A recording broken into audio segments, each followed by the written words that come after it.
여러분 안녕하세요. 시사팩토리 100.3 김유리입니다. 정치적 참견 시점, 오늘은 미남 정치 해설가 이태인 씨와 함께합니다. 안녕하세요. 울산 대표 미남, 울산 대표 정치 해설가 이태인입니다. 라고 소개한 지도 벌써 1년 반가량 됐는데요. 제 정치 해설가 타이틀에는 자신이 있지만 담당 PD가 미남으로 캐릭터 설정하는 데는 늘 부담이 큽니다. 진짜요? 겸손하게까지 하신데 부담 안 가져도 될 것 같습니다. 오늘 정치적 참견 시점 주제 소개해 주시죠. 울산 인구 유출이 광역시도 중 제일 가파르게 진행되고 있는데요. 그중에서도 청년 인구 유출이 심각합니다. 연애나 결혼하는 울산 청년이 줄어들면 출생률도 줄어들고 결국 울산은 활력을 잃을 수밖에 없겠죠. 이에 대한 정치적 해결책이 무엇이 있는지 들어보려 합니다. 네, 그래서 오늘 울산시청과 울산광역시의회를 잇는 울산시청 김태선 정무수석 스튜디오에 모시고 이에 대한 자세한 이야기 들어보도록 하겠습니다. 광고 듣고 돌아올게요. 모두가 만족하는 아파트 체크포인트. 하나, 유초중고 원스톱 교육환경. 둘, 바로 앞 둘레길 체육공원의 쾌적 자연. 셋, 부산과 울산을 잇는 쾌속교통. 다양한 호재가 어우러진 빛나는 미래가치. 양산 코아루 에듀퍼레 055-387-1118 한국토지신탁. 포천의 첫 번째 프로지오가 옵니다. 쾌적한 대형공원 속 힐링단지, 예정된 7호선 연장의 미래가치. 수도권 비규제 지역의 희소가치까지. 이제 포천의 중심은 프루지오입니다. 태봉공원 프루지오 파크몬트. 8월 오픈 예정. 1833-3307 대우건설.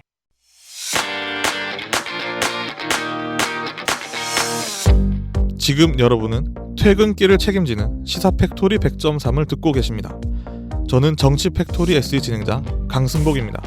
동남권 정치 전문 방송 정치팩토리는 매주 수요일 저녁 7시 팟캐스트와 유튜브로 송출되고 있습니다.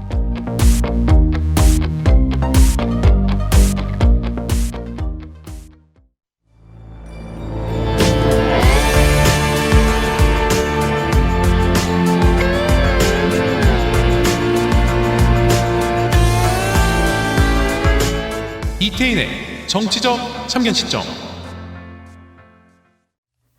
네, 울산시 김태선 정무수석 나와 계십니다. 안녕하세요. 안녕하세요. 안녕하세요. 시사팩토리 100.3 청취자 여러분께 소개 부탁드립니다. 안녕하세요. 시사팩토리 100.3 청취자 여러분, 울산광역시청 김태선 정무수석입니다. 동구에서 초중고를 졸업한 울산 사람입니다. 네, 환영합니다. 오늘 정무수석으로 스튜디오에 모셨는데요. 환영합니다. 네, 환영합니다. 네, 감사합니다. 네, 질문 드리도록 하겠습니다. 바로 질문. 네네. 네. 정무수석 역할이 무엇인지 모르는 청취자분들이 분명 있을 것 같아요. 또는 그거 청와대에만 있는 거 아니야? 그쵸. 라고 네. 생각하시는 분들도 있을 텐데 소개 좀 해주시죠.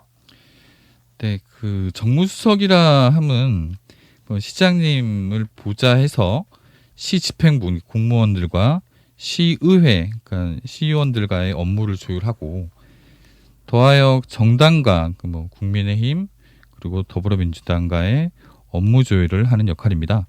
기타 시장님 관련된 모든 분야를 총괄하고 있다고 보시면 됩니다. 그렇군요. 그럼 정무수석 별칭으로 민원수석이라고 불리진 않나요? 네, 사실 울산시 모든 민원 창구라고 봐도 무방할 것 같습니다. 특히 그 시의원들의 민원이 많은 게 사실인데요. 네. 한 가지 생각나는 것을 꼽자면 무장의 놀이터라고 있습니다. 그 무장의 놀이터가 뭔지 잘 모르실 텐데 저도 이 얘기 처음 듣고 좀 놀랐는데. 저는 가봤어요. 그래서 처음에 보니까 낯설었는데 그렇구나. 장애가 없는 곳이구나. 휠체어를 타고도 갈 수 있는 곳이더라고요. 예, 맞습니다. 그 무장애인 놀이터, 장애인 아이들도 일반 아이들처럼 뛰어놀 수 있는 놀이터를 말합니다. 네. 그 실제 공무원들 사이에서는 생각하기 어려웠던 부분 같은데 이런 부분을 그 시의원분들이 좀 지적해 주셔가지고 네. 이번 추경에 반영을 해서 또 이렇게 만들 수 있게 돼서 참 다 기쁘게 생각하고 있습니다. 이런 시설들이 실제로 많이 생겨야지 실제로 훨씬 울산을 살기 좋은 곳으로 만들 수 있지 않을까 생각이 되고요. 네. 그리고 한 가지 더 말씀드리자면 여야 의원들 간에 좀 갈등이 좀 가끔씩 종종 왕왕 생기곤 하는데 네. 그 지난해 그 후반기 원구성을 놓고 여야가 극한 대립을 한 적이 있었습니다. 그 시의회에서는 원구성 갈등을 봉합하기 위해서 제4기 예결위 위원장이죠. 민선 7기 마지막 예결위 위원장을 소수 야당 국민의힘으로 양보하기로 약속했는데 이게 민주당 안에서는 실제로 약간의 갈등이 있었던 게 사실입니다. 이게 민선 7기 마지막이었기 때문에 네. 그 시장님 마지막을 예산 집행 결정을 하는 거를 그 여당이 아닌 야당한테 넘긴 게 맞냐라고 하면서 좀 많이 갈등이 있었고 저희 안에서도 갈등이 있었고 근데 그 양쪽 의원들을 다 만나보고 실제로 약속한 부분이니까 원칙을 지켜나가자라고 어렵게 좀 설득을 했고요. 다행히 민주당 의원들도 그 대승적으로 양보를 해주셨고 그래서 약속대로 소수 정당인 국민의힘 의원에게 예결위 위원장을 그 양보했었던 기억이 있습니다. 실제로 울산시의회가 전국 뉴스에 이렇게 보도되기도 했던 사례이기도 하죠. 그래서 계속해서 또 질문 이어가자면은 울산광역시의회 시청과 소통이 잘 안 된다는 의견이 종종 들리더라고요. 울산광역시의회와 시청이. 이건 정무특보 이야기겠지만 지난해 코로나19 대응 과정에서 기본 재난지원금 지급 결정이 늦어지면서 입법부와 행정부 사이 불통 모습이 드러나기도 했다고 얘기가 나오고 있습니다. 시청과 의회 소통 잘 안 된다는 이야기가 나오는 근본적인 이유는 무엇인지 궁금하거든요. 단호하게 제가 말씀드리자면 전혀 사실이 아닙니다. 사실이 아니라고요? 네, 그 뭐 겉으로 보기에는 그 표면적으로 보기에는 갈등이 있는 것도 뭐 그게 아예 없다는 거는 거짓말이겠지만 그 이번에 그 아까 말씀하셨던 그 재난지원금 관련해서 기본 재난지원 관련해 가지고 뭐 결정이 늦어졌다. 왜 소통이 안 되는 거 아니냐? 그거는 아니었고요. 실제로 그 보편적 복지 누구에게나 다 그 10만 원 줄 것이냐 한 가정당 아니면 선별적 복지 그러니까 핀셋 지원으로 할 것이냐 고민이 많았던 게 사실이고요. 그 코로나 시국에 모든 시민들이 피해받고 있으니 시장님 방침에 따라서 보편적 복지로 가자라는 결정을 하고 이거 지금 설득하고 진행하는 데 시간이 걸렸던 거고요. 그리고 좀 길어졌던 이유가 이 그 조례를 개정했어야 됐습니다. 조례를 개정을 하고 의원 발의로 조례 개정하고 그리고 예산안 편성하고 시의회 승인 등을 거치면서 시간이 좀 늦어졌는데 원래 목표대로 설 명절 전에 지급은 원활하게 이루어졌습니다. 시청과 시의회가 실제 견제와 균형을 이루는 관계고 시의원들과 간혹 목소리를 높일 때도 있는 것도 사실이지만 울산 시민을 위한다는 목표는 같습니다. 좀 더 나은 길로 가기 위한 도약의 단계라 봐주시고 서로 보완적 관계라 보는 게 맞을 듯합니다. 네, 그러면 또 계속해서 날카로운 질문 드릴 수밖에 없을 것 같아요. 국실장급 임명직 공무원 중 일부 고인물들의 의전에 송철호 시장의 눈기가 가려졌다라는 성토가 들리기도 하더라고요. 임명직 공무원을 이끌어가기에 선출직인 시장을 비롯해 정무직 공무원의 역량 부족 때문은 아닌지라는 얘기가 많이 들려오고 있어요. 그러게요. 그런 얘기가 저한테는 잘 안 들려가지고 네. 이게 소통이 잘 안 되는 건지. 근데 실제로 저도 그 안에 들어오기 전에는 그런 얘기를 좀 들었던 것도 뭐 사실인데 실제 안에 들어와 보니 전혀 그것도 사실 무근입니다. 진짜. 네. 그 시장님 스타일이 송철호 시장님 스타일이 네. 거의 일 중독에 가깝습니다. 그래서 너무 꼼꼼히 잘 아셔서 본인 스스로가 스터디가 안 되면 일을 추진하지 않으시기 때문에 그 실국장님이 시장님 눈길을 가렸다고 하면 금방 들통납니다. 실제로. 사실 그럴 수가 없는 구조라고 보고요. 그 오히려 시장님하고 실국장 분들하고 그 회의가 아닌 회의도 자주 하고 그 옆에 앉아서 같이 치열하게 토론하다가 다른 국장이 필요하다라고 하면 다른 실과장 부장 불러서 토론하고 막 이런 구조이기 때문에 그 눈길을 가렸다는 거는 있을 수 없고요.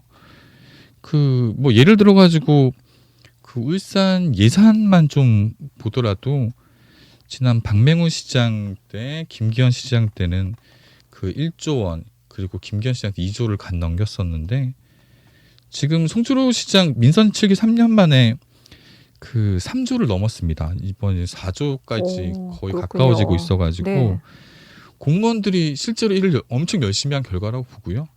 그리고 일 중독인 송철호 시장님을 만나서 열심히 하고 있는 거고 간혹 그 늘공 어공이라고 그러죠. 그 저희 같은 정무직들 어공들이 그 늘공 공무원들과의 뭐 마찰이 있는 거 아니냐 이런 것도 있는데 전혀 그것도 저는 아니라고 보고 이게 치열하게 저는 서로 보완하고 협력하는 싸울 때는 싸우고 네. 협력하는 관계라고 보고 있습니다. 그리고 저희 어공들의 그 역할이라 하면 늘공들이 열심히 일을 할 수 있는 환경을 만들어주고 그리고 늘공들이 실제로 시장님께 말씀 직언을 하기가 어렵잖아요. 네. 그런 부분을 저희가 대신 말씀드리기도 하고 그 어공과 늘공은 항상 공존하는 그러니까 상호 존중, 협의하는 그런 관계가 아닐까 싶습니다.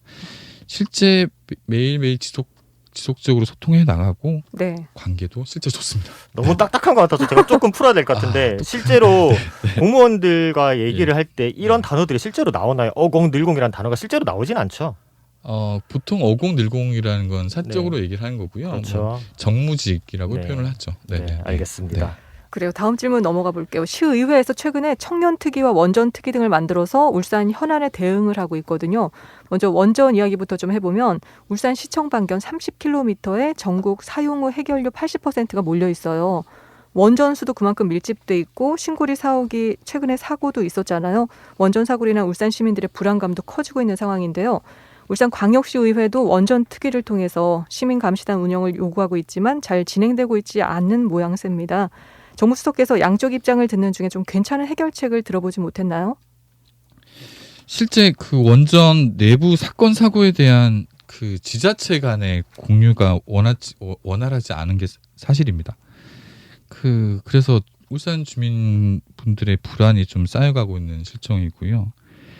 그래서 울산시가 어떻게든 이걸 해결해보자라고 해가지고 원자력안전위원회가 있습니다. 원자력안전위원회와 네. 한수원 이 양쪽에다가 울산시 그리고 원전본부 간에 상호 공유, 정보 공유 체제 구축을 하자고 지금 제안해놓은 상태고요. 긍정적으로 검토하고 있다는 답변을 받았고요. 그래서 이를 통해서 시민들께 구체적으로 그 정보 전달 체계가 좀 제대로 될 수 있도록 만들어 놓으려고 하고 있습니다. 최근에 신고리 원전 4호기 화재 발생 때 방금 말씀드렸던 것처럼 울산시가 현장 확인, 조사 권한 자체가 없다 보니까 정확한 원인 파악도 제대로 안 되고 그리고 실제로 신속한 대책 마련에 한계가 있었던 게 사실입니다. 정말 좀 죄송하고 송구스럽다고 말씀드리고요. 그래서 울산시가 지난 7월 5일에 원전 관련 전문기관, 학계, 시의회, 시민단체, 전문가 8명을 필두로 해서 안전자문단을 구성했습니다. 네.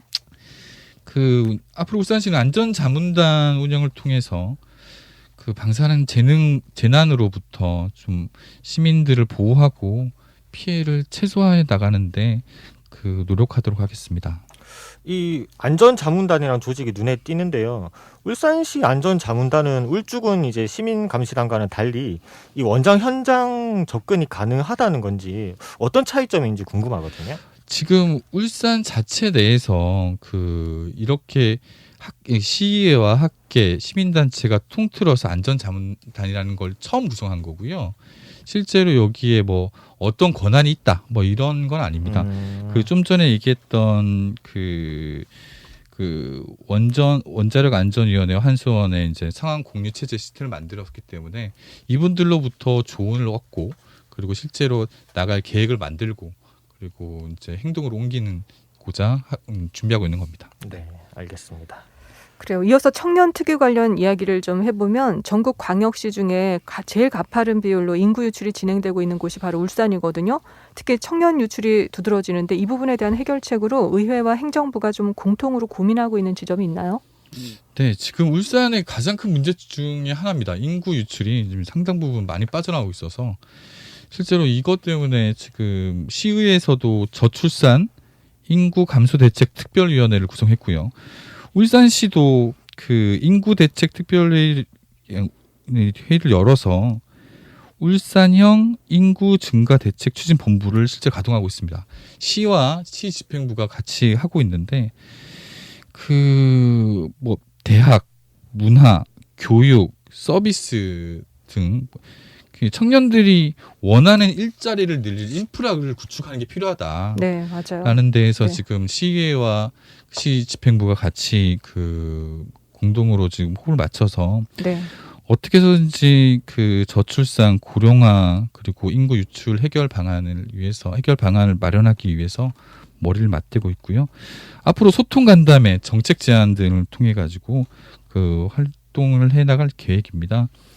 그리고 무엇보다 지금 그 저희가 울산형 그 인구 정책 종합 계획을 지금 만들어 놓고 있는데요. 네. 지금 이게 아마 올해 연말 정도까지 가기 전에 뭐 신혼부부 주거 대책이니 양육과 관련된 내용이라든지 공공아파트 건설 등 뭐 여러 가지 다방면으로 네. 그 울산형 인구 정책 계획을 지금 검토하고 있거든요. 그래서 그 앞으로 의회와 시집행부가 울산의 인구 유출에 관련해서 종합적인 계획을 발표하고 그리고 이에 대해서 네. 그 서로 힘 모아 나가도록 하겠습니다. 그래요. 다방면으로 함께 고민해보고 좀 대안을 찾아 나가야겠어요. 네. 우리 미남 정치 해설가 이태인 씨가 마침 딱 만 30세 청년이잖아요. 그렇죠. 이 청년이 살기에 울산 어때요? 척박하죠. 대중교통도 잘 안 돼 있고 부산만 가도 지하철이 있는데 우리는 버스 그 더운 날 기다리면서 맞아요. 땡볕 아래서 뚜벅인데. 네, 그렇죠? 맞죠. 정말 힘들죠. 네. 그럼 청년 유출이 심각한데 그 이유는 뭐라고 생각하세요, 태인 씨? 무엇보다 2019년 기준에 이제 고등학교 졸업생이 약 11,000여 명인데 대학 진학생들이 그러니까 울산에서 수용할 수 있는 대학 진학생들이 5,500명 정도밖에 안 되더라고요. 아, 그것만 봐도 이제 네. 반은 이제 타 지자체로 떠날 수밖에 없는 상황이고 네. 그리고 이제 일자리 문제도 상당히 크더라고요. 주력 산업이 쇠퇴하면서 연계 산업까지 같이 문제가 생기니까 그런 부분에 있어서 청년들이 좀 유출이 되고 있는 것 그렇군요. 같습니다. 그러면은 청년으로서 청년들이 좀 아이 낳기에 좋은 곳이라고 생각하세요? 제가 아직 미혼이라서 네. 주변 얘기를 조금 전해드리자면은 아직까지는 부족하다라는 게 공공적인 얘기고요. 다만 이제 영남권 첫 이제 공공산후조리원도 생겼고 그렇죠. 북구에. 그와 네. 함께 조금 더 나아지지 않을까라는 기대감은 다들 있더라고요. 그래요. 네. 그러면은 사실 뭐 아이는 둘째치고 연애나 결혼하기는 좋은 곳인가요? 어때요? 연애까지는 뭐 어떻게 사랑의 힘으로 극복이 가능하지만 네. 결혼의 경우 현실적인 문제이지 않습니까? 네. 울산의 집값이 너무 오르고 있어서 아, 맞아요. 힘들어하고 있다고 합니다. 네. 그러네요. 그리고 또 청년들이 부양해야 할 노인 인구가 증가하는 추세잖아요. 네. 청년들은 이거 어떻게 느끼고 있나요? 일단은 부담이 크죠. 우리는 도대체 누가 부양해 줄 것인가? 맞아요. 이제 산업화가 자동화로 되고 있는 추세이다 보니까 네. 기계가 우리를 부양해 주는 것인가라는 생각도 많이 들고 있고 그러한 상황입니다. 그러면은 인구 유출 문제를 막고 책임져야 할 주체는 누구라고 생각하세요? 아무래도 지자체의 몫이 크지 않을까라고 개인적으로 생각을 하고 있고요. 왜냐하면은 해당 지자체의 명운이 걸린 일이기 때문에 조금 더 책임감 있게 대처해야 한다고 저는 생각하고 있습니다. 그래요. 김태선 정무수석께서 방금 우리 미남 정치 해설가의 그 답변을 들었는데 어떻게 느끼셨어요? 따갑습니다. 네, 아프고요. 네. 그 울산시가 진짜 현실적인 그 방안을 내놔야지 이게 그 뜬구름 잡는 소리를 하고 있는 건 아닌가 좀 반성을 하게 되고요. 그 좀 더 현실적으로 청년을 위한 정책을 좀 만들어 나가도록 좀 더 많이 노력을 해야 될 것 같아서 네. 반성감이 좀 듭니다. 네. 계속해서 또 뼈아픈 질문 드릴 수밖에 없을 것 같아요. 청년 인구 유출 주요 원인은 좀 순서대로 나열해 보면은 직장, 교육, 주택 및 주거 환경, 자연 환경 이렇게인데 이와 관련해서 청년 눈높이로 청년 문제를 바라봐야 되는데 울산에는 뭐 이제 청년 특보라든지 청년 비서관이 부재하다라는 지적이 있더라고요. 이에 대해서는 좀 어떻게 생각하시는지 궁금하거든요. 예를 들어서 이제 청와대가 청년 현안을 들여다보기 위해 20대 중반에 박성민 청년 비서관을 발탁했던 맞아요. 것처럼 네. 혁신적인 이제 청년 특보나 청년 비서관 발탁은 현실적으로 어려운 것인지 궁금합니다. 제가 청년입니다. 제가 청년이고요. 그 울산의 정무수석이 청년인 셈이죠. 네. 이게 당원 당규상의 청년은 맞긴 하지만 청년 기본법상에는 한참 아직까지 많이 벗어난 걸로. 만 39세 아닙니까? 그럼 조금 넘어갔습니다. 기본법상은 만 34세입니다. 아, 네, 알겠습니다. 네. 조금 넘어갔네요. 네. 네. 그 청년 비서관 그 채용은 정말 좋은 저는 아이디어라고 보고요. 이게 다만 울산시하고 청와대가 직제가 좀 다르고 그리고 비서관 숫자 뭐 채용 시스템도 다르기 때문에 이걸 같이 똑같은 형식으로 뭐 할 수는 없을 것 같긴 합니다. 다만 그 지금 송철호 시장님 주변에 그 비서진들이 다 젊어요, 진짜로. 그렇죠. 네, 뭐 저도 그렇지만 제 그 정무수석실에 있는 친구들도 그렇고 비서진들이 많이 젊어지고 있기 때문에 그 청년들과 또 따로 소통하는 공간도 있고요. 그래서 아마 청년들의 그 아픔을 같이 나눌 수 있지 않을까 생각이 네. 듭니다. 그리고 울산시가 작년 6월에 청년정책조정위원회를 만들었습니다. 네. 뭐 아시겠지만 그 울산시 청년 정책에 대해서 조정, 협력하고 그리고 주요 사항을 심의하는 조직이고 실제 울산의 청년 정책 컨트롤 타워라고 할 수도 있습니다. 실제 총 그 위원 19명인데 총 위원이 19명인데 11명이 청년입니다. 그 35세 이하 젊은 층으로 구성돼 있고 앞으로도 그 상시적인 울산 정책에 상시적으로 청년들이 참여할 수 있도록 노력해 나가겠습니다. 네, 아무래도 시간 관계상 마지막 질문이 될 것 같습니다. 현재 송철호 시장 체제가 1년이 채 남지 않았는데 인구 감소를 막을 수 있는 묘책이 있을지 짧게 30초 이내로 부탁드리도록 하겠습니다. 그 저희는 그 지금 실제 준비하고 있는 게 신혼부부 주거 대책 그리고 청년들이 일자리를 만들기 위해서 그 송철호 시장님이 그 9개 성장 다리도 만드셨지만 2030년까지 60만 개의 일자리를 지금 창출 목표로 하고 있거든요. 네. 이게 울산의 미래 먹거리 사업이 될 거라고 확신하고 있습니다. 60만 개 일자리요. 예, 맞습니다. 네, 기대하도록 하겠습니다.